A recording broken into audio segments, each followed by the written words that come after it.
Today, I wanted to go over a few short clips I found throughout the week. They didn't really fit together in any way, so I figured I'd just make like a clips roundup and go over them separately because I still wanted to talk about them. In this first clip, we have the tolerant left trying to shoo away someone who's just standing on the side of the road with a sign because he's, I'm assuming, religious. Let's get into it. A fucking sign imposing your argument in front of all of these sharing it. who are just Yeah. have a nice time. It's okay. So Listen, there's like, nothing you're just wrong. being such a fucking hypocrite. I'm a man with a sign, Yeah, with a view, sure. who will talk about it with whoever wants to talk about it. Yeah. But What you're is here- so wrong about you're that? here to stir up hate, and you're Look where here to he stir said up. No, You're here to the- piss people off. the only people you're that here get to hateful bring and attention mean to yourself and being, are folks like yourself. Yeah, I don't think you're being hateful. Liberal white Karens like this are going to be the death of our civilization. Keep an eye on what else she says later. It's called projection. I don't think I'm you're just being standing here hateful. talking, and you come up and cuss at me and call me names. Yeah, I don't want you in my town. I You don't accuse want me you of stuff. here. She wants to run me Yeah, out of town. I do. I would like you to leave. I Yeah. don't like Yeah, what so- you're the doing whole to my reason community. that Yeah. you're here is to like, Because it's art walk. To be piss people ugly. off. Ugly. Yeah, I like to- It's supposed to be a nice time. What do you says think? evil What do you and think ugly. about my art? You can choose to look at it or not. It's up to you. Because I'm just standing here. This isn't art. Meh. Well, I drew it, so I guess it's bad art. I was standing here talking to someone else. She And I came up, stepped up, and 'cause she's I'm angry about him being and she's kicked out. angry. I see. I'm not I see angry. You guys, I'm not here angry. all the time at all the Norman music festivals and all this shit. Like, Yeah. you're just here to. Yeah, yeah. I think you should keep it in your church We- or whatever. Yeah, go That's do your fine. thing with your people. Yeah, so- But like, Go where this you is want not it. about. So, this is not about, so like, some people like you believe that people should be told where to go and what to do, and that they shouldn't have free speech or free assembly or be allowed in public. That'd It's be called nice. being an oppressive bigot.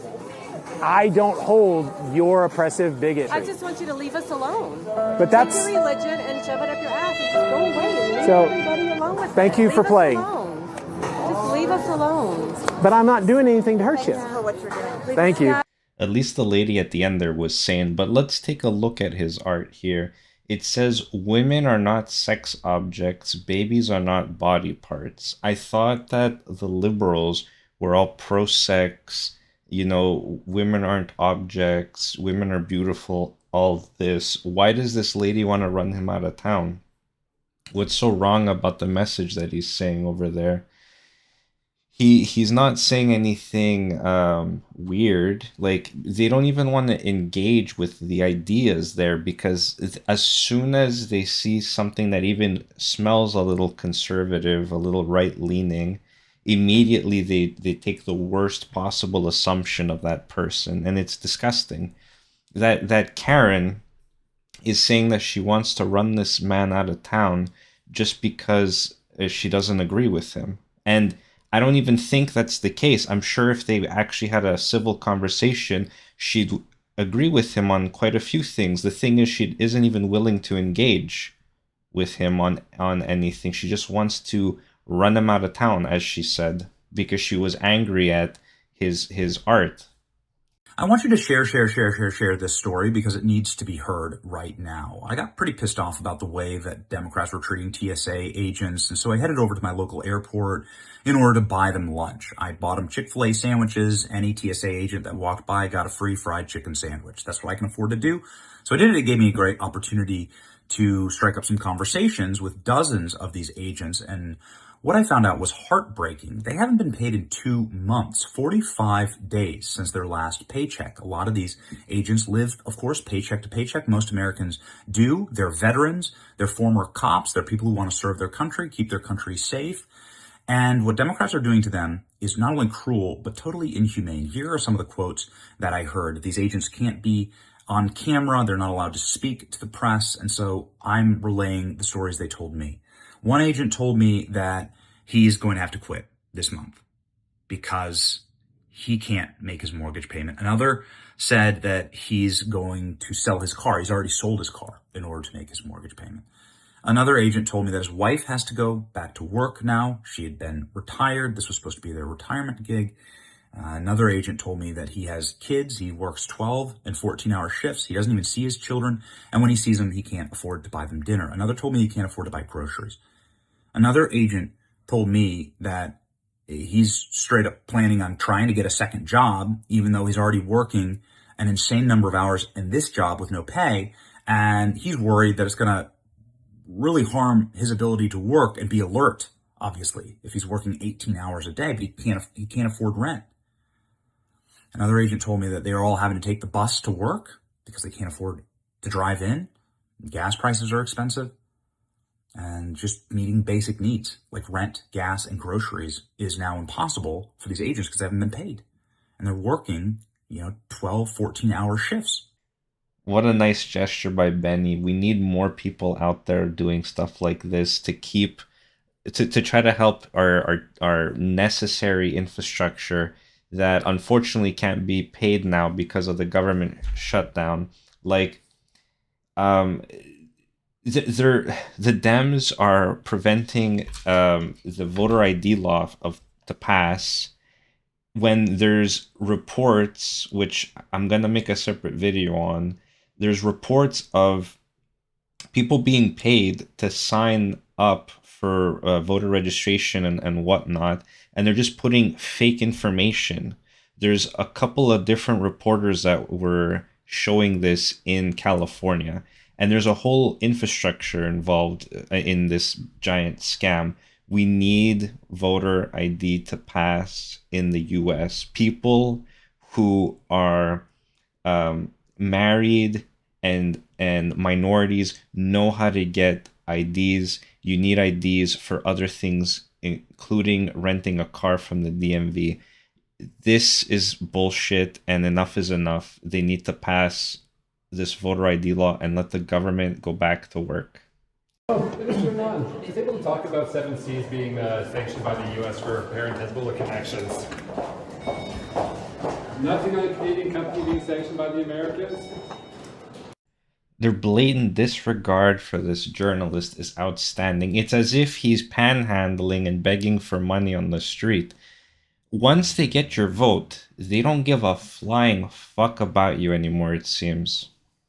For those that are unaware, there was a Canadian company that was found to have been providing funds to Hezbollah. I think they operate in other countries too besides Canada, but the Americans sanctioned the Canadian branch. So that's what the reporter was talking about. Up next, we got GTA and the GTA. I really hope when the new Grand Theft Auto finally releases that it takes place in Toronto, because this is the type of shit that's going on over there. That guy is shooting a shotgun out of the window of his car, and the guy that comes in at the end, if you notice, has a gun on him, a handgun. I thought those were illegal. What happened with what we're trying to grab guns away from citizens that have their guns registered. You think these criminals are just going to give up their guns? They already got them illegally. Like, fuck, what are we doing? A few years ago, I had your predecessor, Minister Mendicino, here, and I asked him if your government had conducted any studies to show that this firearm confiscation program would do anything to reduce crime in this country. At the time, they didn't have any studies. The government hadn't produced any papers or research to show that this would do anything to reduce crime. In fact, in a 2018 engagement paper, your own department stated that, based on international experiences, that there was no evidence that this would reduce crime. Has your government produced any reports since then to show that this planned nearly $1 billion, possibly more, firearm confiscation will actually reduce crime? As you're aware, the Mass Casualty Commission report called upon governments to Same ensure, as the report, Minister. Well, if I may just finish, Mr. Lord, I'm getting to your answer. Mass Casualty Commission Anything report, other than the mass casualty report? Well, there's also our experience in Australia. As you're aware, Australia, right after Bondi Beach, has embarked on a second round of compensation program. They've launched it recently. I've spoken to the minister myself. Very different jurisdiction, Minister. But I will say it's interesting, that the PBO suggests that you're going to spend over $700 million on this gun confiscation. We see in your departmental reports that you're cutting $132 million from Correctional Services Canada. I've been told that most of that money is for reintegration and rehabilitation of criminals. Why are we spending nearly $1 billion to seize firearms from people who've never committed a crime? And we're cutting funding for programming. You had the Office of the Correctional Investigator resign in protest against your government, and now you're cutting the funding even further from people that are most at risk of committing crime in our communities. How can you justify that, Minister? Again, another great question to which we will not be able to provide an answer as for now. Watching this shit boils my blood. It's disgusting. The representative has questions for Nanda Sangari, who I think is a complete incompetent fuck, but that's besides the point. And they just cut him off and say, we ran out of time, thanks for the question, but we can't answer it. We're increasing spending to try to confiscate guns from gun owners in Canada that have their guns legally, but we're decreasing funding for criminal corrections and the areas that you would probably see a decrease in crime. And then when he asks him about any studies that show that this decreases crime, he's citing Australia as a source, and he's saying they just started their gun program. So they don't have a source there either. They're also just figuring shit out. They're just throwing shit at the wall and seeing what sticks at this point. It's so disheartening to see this type of shit. Don't touch the camera, bro. I didn't touch you. Yes, you can. You just touched the camera. You're touching me. I'm getting complaints. A lot of complaints. Get this lady out, dude. She sucks. I am the market coordinator, and I can get the city to get you out if you need it. I would love for you to do that. You're coming to my street, bothering people, and that's annoying. Do you believe in borders now? Why are you putting words into my mouth? We can try to escort you out, but that's... Try to do that. Okay. Try to escort me out. I really want to punch you in the face, yeah. We don't want you here, hon. I don't want you here. Why not? Because I don't want your hateful speech. I'm nervous to see you here because last time a bunch of people with red hats came and harassed everybody. You have put up borders around who you want to let in. Like, you're acting like ICE and Border Patrol right now. She is very free to do what she's doing. I love watching their brains melt as Kate tells them that they're behaving like ICE because they hate ICE. And that dude with the green shirt immediately changes it up and starts acting like the victim, saying that people with red hats were harassing them last time they weren't there. That's why they want to remove her from the premise. At least there's a guy at the end there that's somewhat normal and is willing to let people with differing opinions occupy the same space. So props to that guy. Who do you have more in common with, a Trump supporter or a radical Islamist? Radical Islamist. You saw someone wearing one of those red hats chanting "Make America Great Again," or you saw someone shouting "Allahu Akbar" running down the breezeway here. Who would you feel more safe with? The one shouting Allahu Akbar. Yeah. You would support the radical Islamists. Yeah. What is it about Trump supporters that you don't think you'd get along with them so well? I'm gay. But you would get along with a radical Islamist? Yes. And you're gay? Yes. What's that behind me, you ask? Oh, nothing. Just some text that says that in Iran, they force transition people that are homosexual because it's punishable by death, but the clerics recognize people might be born in the wrong body, so they'll force transition people. That's totally fine and normal. If this lady was trans, maybe then I would understand her feeling more comfortable with radical Islamists. But come on, the education system in the States is fucked. In solidarity with radical Islamists, would you look at the camera and say in solidarity, Allahu Akbar? Allahu Akbar. And would you say, "Make America Great Again" in solidarity with the Trump supporters? No. People would rather say Allahu Akbar than "Make America Great Again." This is what the world has come to. It's quite disheartening, honestly. Like, people are so afraid to offend, they're vanishing from existence with their suicidal empathy. The International Olympic Committee just released their new policy banning men from competing in women's sports at the Olympics. Obviously, this is a win for Team Sanity. This comes after the whole boxing fiasco last year where two male athletes won Olympic gold medals in the women's division in their respective weight categories. Their new policy is basically foolproof because they are requiring now a sex verification test, as opposed to resorting to things like birth certificates or other forms of identification that can be made fraudulent. Birth certificates can be changed to reflect something that is not accurate in 44 states and across the world. The IOC is now requiring a once-in-a-lifetime test, ultimately testing for the SRY gene. This is only expressed and present in males. Biology does not lie, chromosomes do not lie. Inevitably, people will say that this is incredibly invasive. I'm here to combat that. It is a simple cheek swab. That is it. Or, you can literally spit into like a tube. That's it. It's not invasive, it's not intrusive, it's cheap, and it's accurate.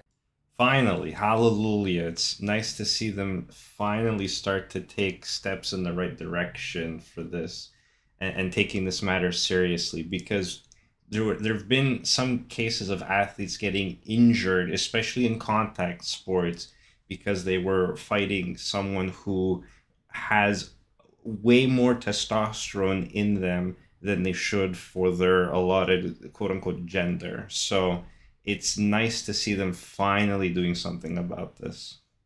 As a Cuban, I can tell you that the organizers of the American Influencer Convoy to Cuba either don't know what they're supporting or they just don't care. Or, hear me out, they just wanted to go on vacation, but because they have to virtue signal to their audience because their audience is crazy, they had to come up with an excuse as to why they were there, because they can't just say they're there to vacation. And I'm gonna give you 3 reasons why. Number 1, this is being sold as humanitarian aid, but if it was purely humanitarian aid, why not just send the aid? Instead, you have influencers with millions of followers traveling to Cuba to do what Cubans cannot do freely, which is speak about the government without getting arrested. They are staying in 5-star hotels owned by the government using the resources that everyday Cubans don't have. Cuban independent journalist Yoani Sanchez, who lives on the island, said they claim they want to break the energy blockade, yet they spent in one meeting the electricity that could light several buildings in my neighborhood, which are in darkness. Number 2, there's no clear communication about where this aid is actually going. They're saying they're partnering with hospitals and healthcare facilities, but which ones and where on the island? The only information available is that they partnered with the Cuban Institute of Friendship with the Peoples to distribute the aid, but that's an organization historically used to promote state propaganda. Number 3, they're riding around in buses using gas Cubans don't have, singing songs like Guantanamera, which was made popular by Celia Cruz, which Celia Cruz was in exile. She wasn't even allowed to return to the island to bury her own mother. And through all of her career, Celia Cruz spoke about freeing Cuba from communism, the same communism that they're over there holding signs up defending. When Cubans on the island protest, they chant libertad, freedom, not from the US, but from their own oppressive regime. Influencers on the island continue to risk their lives by posting videos online saying down with communism, down with the Cuban government, freedom for political prisoners, and freedom for Cuba from communism. The Cuban diaspora, as well as the Cubans on the island, want the Cuban government held responsible for all of the suffering they have caused for 67 years. So when the influencer convoy claims to stand in solidarity, but only goes to Cuba to blame the US for Cuba's failures, Cubans don't see that as solidarity for the Cuban people. They see that as solidarity with the government that is responsible for 67 years of oppression of the Cuban people.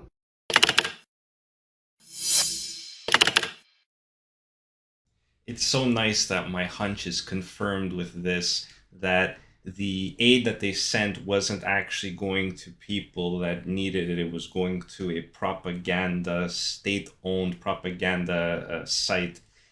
Oh my God, these people are just evil. Like, their justifications are so fucking stupid. I'm so glad people aren't falling for this shit, and people are realizing that it's all just a bunch of virtue signaling Andes. Anyway, I did a longer video on this topic, so if you want to see that, I'll put a card up at the top of the screen.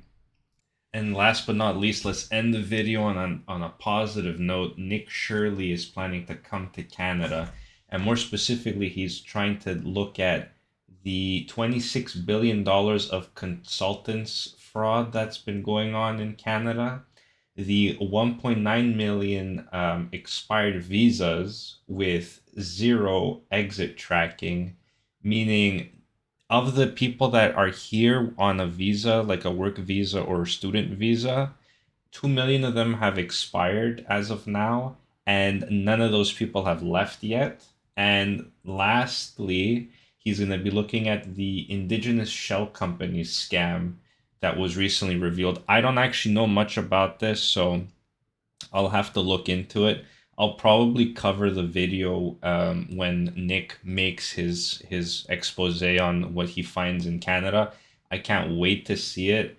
Thanks for doing the work that you do, Nick. I know it's difficult, and there's quite a few of us that appreciate it. I know there's a bunch of dickheads online who think that what he's doing is wrong, but they're retards. So thanks for what you're doing, and I look forward to seeing the video. If you made it this far in the video, please make sure to like, comment, subscribe. If you haven't already, it helps the channel a lot. I know it's a new channel. I'm trying to grow it and spread the non-retard perspective. Gotta be super smart to count cards, buddy, okay? Oh, really? It's not easy. Okay, well, maybe we should tell that to Rain Man, because he practically bankrupt a casino, and he was a retard. What? He was a retard. Retard.